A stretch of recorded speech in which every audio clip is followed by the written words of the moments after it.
ena we de kama ese ne esi ene se eja ato efie bi mo ewo Manhyia Rosie Cinema sa kwan na ofri Dr. Mensa na oba Manhyia ode woni kire na ofa ho ewura hospital ho no ho pepepe na mekan se amno kasai ejamu abambofo no mpanyimfo aba beduru ha omobo modin bia so betimi edum no ewie ya ena Opemsuo TV Opemsuo radio te se ejabrani bi ato efie bi mo a eno ebe Manhyia ahemfie no eno nti yabo etumrika ba ebeduru ha no eja no eda brosane mu a ehyepa anya senketwa ejamu abambofo fire service for no omo etimi aba beduru a omo ebo modin bia se ejai ombetimi aheno motimi aso ano yene omo amo ha no bi ebetwetwe nkomo na omo aboa yen ebra kro a ejai hyase ene de enti a abeduru sebre opanyin ba akọ menchen papa memo akọ aba Opemsuo TV so no mejo so na pomboko de mapomboko yo send this ba e ba no sen okay me wo hwa na oba bi free efie ne to a efie ehye ne so beka chen say da eja ne eja ehye wo abrasan to aso enan so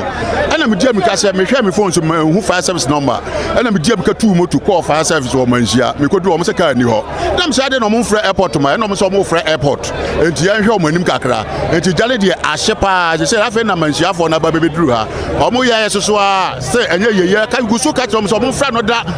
your friends fire amra so a akwa go a different story and ye na ije ha mpedi de aba betu ya akwakwa ya ehu pa ja shi kuma se mo bebre na we de abro so gas wo fie ni nyina mti biblo tia do gum tie sama ni die mu a ya pamocho sa tonso konfa no tie o your friend is airport o ba bia mo from do mu nyina am na stand no ye hu na ni so yie na me ya hwe me gire se ni powder so tifie no mo omo mo no what bi no ka omo what bi well omo nyina me hwe so mo pie na ma me bi kwa ne dan toa your friend is dan na ejani tomu no ono kwa se bi oni nan ye ne ya minim kwa ko omutimi peja no kwa de den edini free so edini ba for minim eno de minim ho kra nhye bra adwene ntiase so wa hye dan ma che so minim kwa amofa so ye den edini ba nti yesamani die mu amomwa yen na ba bi adu na ano ode bra ben ne je hyase metu aka se ekobe 45 minutes ni okay so ahye pa ti bu abo sign no o hwe soro na enya sem ketwa enchansi na second floor ena efie to aso do kwa asa ba betom ama lucky omotima dum efie na to aso na de nyina nti yese no de omugusu nti yese mo ma more fire service no mo ma be boa yen yedamase me da sipi dwumadie no de ekoso ewo machiri ha abrosan ya ka ho asami eno na ohunu ehro no de ni nyina hye dwurebe de bambo mo bambo fo bo modin ne se ombetimi se entre enko adan hodo a eben efie ya ehi emu eno nti eguso omo monitor niema sede ejamu bambo fo no eye no na nkomo pekwan bi ombetimi afaso awura fie no nenso emu ayedin ede ama omo isanse efie no ne nchenchen no nyina no space bia na ho space bia na nchenchen no entama kon be faso agba awura fie no mu no ayedin ede ama omo emranche na maba pi ewa ha omo nyina ehweso betimi aboa ama na ejai etimi abrase na omanfo omo mu no omo enso ho atimi ata onom sede na opanyin eka no yete se maami bi asabi ni na eye ne ya na owo ho no so sese no enya de ate se enipa bia ho aka ewo ne ekoso no emo eno nti Opemsuo TV and radio ye hwese dwumadie sede ekoso bia be ba ho dawro live ewo ye video no so na onso so no wa hunu bi nti share link no live images live video na ye de ebramo from Manhyia eben ahemfie no da bia wo sese no ade se they say new fire tender ba omo de fire tender foforo abeka ho omo hese omo betumi aso anon they say the fire tender mienu ena etimi abeduru ha emu odwumayefo no ebo modern se omo betumi ahwe na omo aboa sese amono kasai eye fire for nkwa Ghana prison service omo so omo Manhyia ahemfie no emu odwumayefo no bi ewo ha omo nyina ehweso betumi aboa ama enne dwumadie na na se eja no etumi abrase eja ato ewo efie bi a eben Royal Cinema say new fire tender ba a omo etumi aweso betumi aboa ama eja no edum eja no ne ewo efie no inside no eno na ama ne memo eden ama eja fire service personnel no eho no ene mo ede sanse there is no space a omo ne bewura mu etumi akwa henia ekoso na se kombefa so a omo ebetumi edum no eno ena ye hwe no live on TV no so no eno nti safe ena wa beka ye ho a fire outbreak ekoso ewo Manhyia nti se de medical kaire aso awo bia ya eja no ato no menya omo mtifi ho no bi me bebi sana semba akomienu bi na oyi anoma mame me ma kafra na ho ye de ya me adomo ni ye pa ba che frozen ye fra me adamani utifi ha bia na e ba cho mi tifi obi watna wa cheka kra o ni tina we 8 years ni okay ba no sen na wo hu no mi ni fie mi kwadwo mi pia mi kwadwo ma na adwena me ba mi wodwom na frem se ye fie ho hye enti na mi firi dwom ba ya me beto senso ye fie wa hye na mi soro a mi tina fie mi soro an kwa me kwa na adwube 8 na 9 na ya ba e bia sa na ena kura ya mpie ntem ye chifie akobo 10 ena mi se nkwala no ma nkwo na light ni no nti yankwo ejuma me wajuma mi di jampo na frem se me mbra na efie ho hye na me jaye na me bae nso na me betu se efie wa hye oba na watimi ne wonu ya na ma tifi onu bia kasa o ma no mo fi rotimi ne bia kasa mi hu ebi mukura mi hu omo o sura na wo form me ba twa me de mi wo form okay na chese wo de o japade no bi obi bi ansai ai mi nim de bi se mi wura mu hwe de ba che odin no bi mi di Adam Ali era se ene mame Adam Ali ena ajotwen enkomo no enti ye behwe na omo amo ha no ana omo tifie ho no mint mi ko no mbra ha akasa afa de esie no ho na ono so de ato yanim ama okay mame ba ko ono so etifie ho e wo menchen mame me ma mo kafra na ho te sen mame adom na so e wodin de sen ye chan mame e ba no sen okay ni ejina ha ana mo say sister bi ntie mi ka frifia ba say e dan ba ko hye ana ma ni ya tiatia sha se be brebe o sha se mse na ekobo na two gramo okay one move on na wa sha den na etimi ma no ba sa ani de mi ntumi nkyire sa gas de tia e hye na hu se cylinder ne blast e ntumi hu na de kro what na fia ache e fia na me nte ho oh okay na ohunu sha se na wa ha na me wa okay se sabre do bia wonte so bia ho aka oh David na den na o ka kire omomo he fade asiu kaso bia nhedin na ade de ba sa so ba aka ne nipa na ado to bia nhedin ye nyina ba ne ye nyina ye tiatim ka first service so bantam mo ndia so a ka de nan kan se ha ne di kan kan ye ana mo anfra mo ntamana no mo se wa boys ni kwa mo se se ka ni ho mo ko hin ye se ha de no ye se ka ni ho e ko try na about o mo si o mo fire service ni empia o e ma mo timba tumuja sa na mo kai sa na mo ka kire o mo mo ne ko ho ni ba boys ba ku ni e ba ku je ko re ku ba o mo ko na pa mo wo mo nto o mo nye wani e ka se ko to aba na ko to aba ko se asam ku a ya da je se no bia nhedin asiawie ni asem bia beka okay enti eyewitnesses ebi ena yene omo akasa no ye wi a ye behwe se fire for no so omo eba no ne mpanyifo a edi ani mo no ebetwetwe nkomo na kakra mo no omo enso de ato yanim ye bekoso a bompempen kozi sedwumade nyina beko awieye National Disaster Management Organization mpanyifo mo mpotem ha omo nso aba ha ye behwe de omo observe de omo hunu omo ba yeyi na efutuo ni akwankyere bia ho no so omo ede ama openyikese Opemsuo TV so mo akwaba Meje so pa. Wapomba kwa de. Ya me adon boni bi en.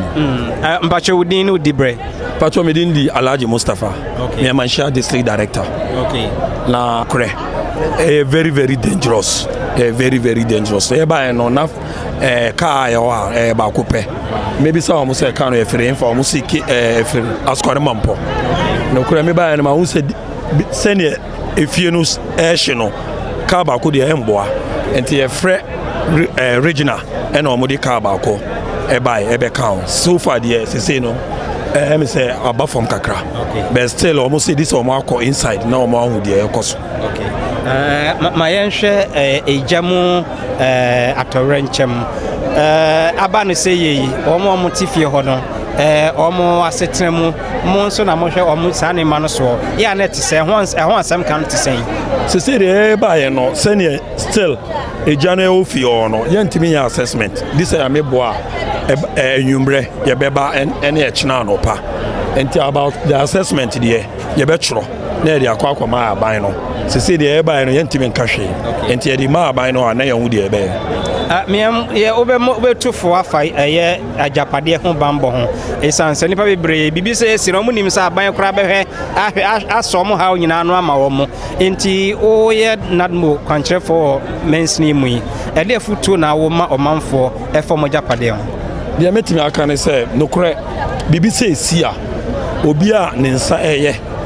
mesra wa echese ombre ho na wonso na omboa bi because aban no oba yeah assessment no kure wi anya ni na otimi ye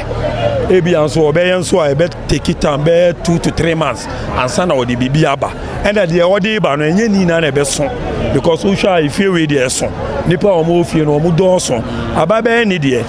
o sha roofing sheet no yina ahye na ya hye the chest aba betimi aye but so wo fie a onsa ya uso betimi aba ho na aba beboa o ya me be kira o any to amanfofo eja ene ho dwumadie wo japade a den na ese wo ye se na bia bibi sei entimi meto de me fama so esi form any say mati say gas ene okoso sa damage no sa na metie o beti no de metie no ena so de omo kan ene say na akola bi ofie obe 15 years emisa akola no kora na adwene kora bom kakra enkoyi onu na also gas ena bibi sa sie enti so far de ya nyanhu eno na esie this ya baba ya assessment na ya nwa de esie enti obi awo abonte oti bibi sa braho na de wo obi ano na waboa ya me be hira me das Alhaji ma me peso kan wi kakra na udin ya from me from so Sapon. Okay. Me operations wo Manhyia South Nadmo. De me pesa me kakra me director de ho ne se. Dani da nyina ye ko ekotu amanfo fo se bo wajapade ho ban. Bo wajapade ho ban na enkwanhia se bi ama meto. Nti tambia ye ka kira awofo no se. Wo pia hwe se wo electricity wadundum ni nyina ena kwan ya wo fa so wisu wo gas no so eni stove ni ntam betwe ni nyina ye kokoka wo bebo ho kokokra na awofo no bi bepo wabo wo hu nti ye pese ye sre Ghana fo ni kumasi man nyina se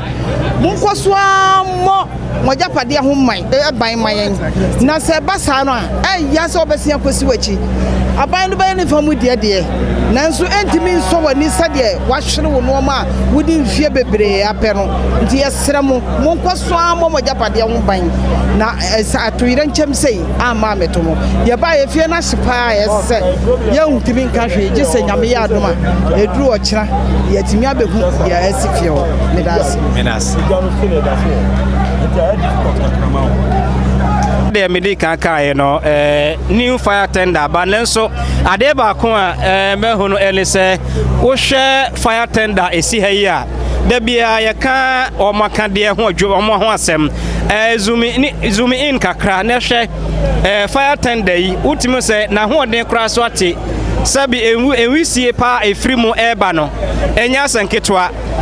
fire service for aka omaka de ho asema yaka hwe fire tender edumja we nwisi a efiri mu bakora utim se ade a ha adwene omuni niema eni ye akade a bibi se isi a omu betumi de aso ano enti ebesra ban no yebesra aban no se omwa fire service na akande ombehia de aye adwuma no omfa binka omo ho esanse bibi se isi a omanfo nyina ehwe omonim se omo betumi aso ano de ama omo lenso ya na niema omo de be ye ho adwuma na akande no ya na ho ayedin de ama omo mehwe na mene omo a omo etifie onu bi adwetwe enkomo na kakra omo sunim no omo de ato manim na omo kyerɛkyerɛ nsɛm kakra de amayen enti yɛhwɛ sɛ yɛne omo a omo tifie onu bi ebɛtwetwe nkomo yonkwa ne free sɛ de na meka no fire tender na nkasa no utim se ayemre aka ajapade na adasa kande ayaka ho asema kankan se fire fo hia ne ma omu hia nyam omu hia ne ma omu hia ajapade no yeka aban asonte ana wote so ano wayi nani eja omu dum no enka omu wo akande asabre koma wi dadaada nanso akande no ho eden de ama omo enti abekọ so asre mpanyimfo na omo aboa Ghana National Fire Service na akande a omo de be ye adwuma ama asoni ewo memu no omo etumi aye de ama omo ebrasem ye behwe na ye Ghana National Fire Form bae no mpanyimfo di animo no ye ne omo atwetwe nkomo na de omo hunu na de omo tie no omo de ato ani medede kwabena Martin Ado Opemsuo TV and radio. So far more observation by no sense na motino na mobile so e de na mabe ho emra dumienu epa ho blitz eduonu miensa no ndenya ntie o ya hweye ewo your regional office control room say eja to bia ha enti esan say ye engineer wo menhia no yenya prom gakra wo ntino ye fire engineer wo asokoro bampon ema ene baye enti odu ha no ohun se ne se na eja na ehyefa no enya ade a fire engine ba ko betumi aso ano enti officer in charge na ma ya soti ye control room enti ntempa na no ye satisfachi ye fire engine e wo kan west campus fire station no so ebaye enti on baye no ye so mu ekun ya nti emra du ba ko pa ho emre eduanan no ena yedi eja ne ba ana control enti se amene ko se die ohun se eja no yedum no kura awie nya betumi akano no mobile cause on a level of devastation to say me hwe enyoma ahye na efie na nkasa no edan a ewo mu ye eduanan but emu du ba ko ena eja no etumi ese emu nyoma no enti ye modern bo ana se ejuma ye na etumi esevu 33 out of the 44 rooms na ewo fidie mu ha no na ye befa akwanya we so but before then casualties bia be bana ye nya casualty bia ida yegusu ye hwehwemu sisie no ye nya hu kwan a anasa ade de eja na baye se hu a ye matiefo aso ate na sna meka no eja eya akwapa na so wan hwe ne yi a obadane akwabone enti ye besra Ghana tiefo se sabre a ye bom modin ape ejapade se ye pe ejapade no gu wo na se yamma bambo no anya kese a eja baba bese no ehwe efie yi a ye fie dada o mu se nye ye hwemu ehu kwan a edi eja ne baye nanso ye fie dada o hwe electrical cable so efie mu a ache enti ye fa kwan ye so etu efie wura no mu ene won na obi fo se usi fie a mfie du anase mfie du no ntem no ma electrical engineer embra no ma ye hwemu se cable so no etiapo na eja bebe ebetumi aso ano mobile scene no mobile face challenge bi ya baye no aya na mpampi no se jesi a obi a pese okohwe ne ekoso ye nti embrantie ni maba wa ewa mpetem ha no eru ahye baye na emedwuma no yedi maye nti ya tunsefre police mo mbabo aye nti ebestre se ejesi a enkoho obotumi ahwere won ko obotumi akopra enwusie kura na aye ba no bebre ni ye ne a obre mefa se toxic ebetumi hawa pomodin ene se wonni dwumadie bi di ewo fire ground kwa ebestre se enkoho na ejuma ebu je ejuma efo no yentumi ye ejuma na enye kamakawa Your name? ACFO2, Amos Aban, Deputy Regional Fire Commander.